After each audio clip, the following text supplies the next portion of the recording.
I rise in strident opposition to the underlying bill. We've all heard Michael and Linda Creed's lyrics, "I believe that children are the future, teach them well and let them lead the way." The song is sung by every megastar and quoted at every whistle stop by every politician. Well, if we believe this, then our most basic and most fundamental obligation of a civilized society is not only to teach them well, but to feed them.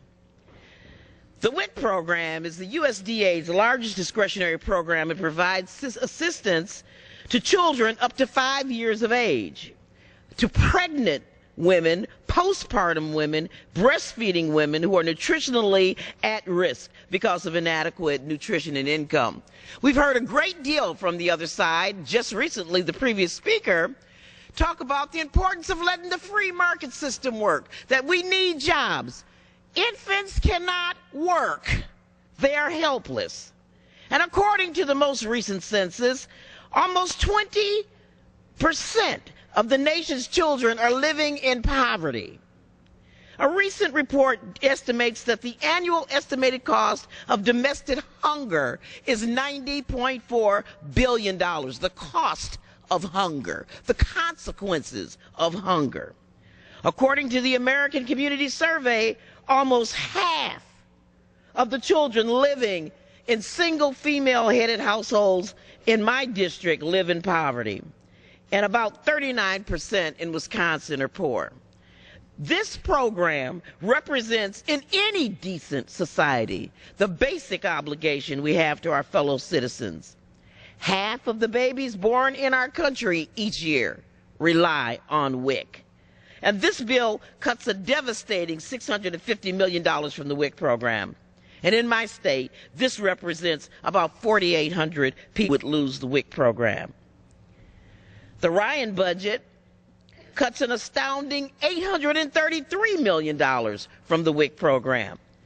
And if you compare this to the Bush cuts, which gave the average millionaire a $139,199 tax break in 2011, or $2,700 a week, that comes up to a total of $866 million to the wealthiest people in 1 week. 1 week of the Bush-era tax cuts would pay that WIC for a year for the 20% of our kids in this country who are hungry. So that really, in my mind, demonstrates what the priorities of this body is. 1 week of the Bush-era tax cuts could feed and fund this program.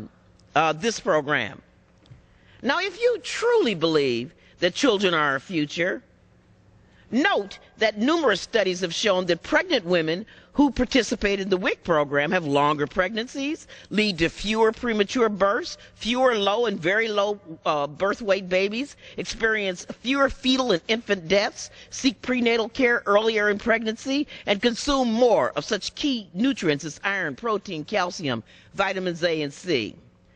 Now, if you're not moved by the whole children are our future bit, at least be persuaded that not investing in WIC is a costly proposition. And I know the other side is very concerned about cost, because several members have pointed out that we have all these multiple feeding programs. They're concerned with fraud, and God forbid, some of these kids might be getting 3, 4, 5 meals a day based on funding of all these programs.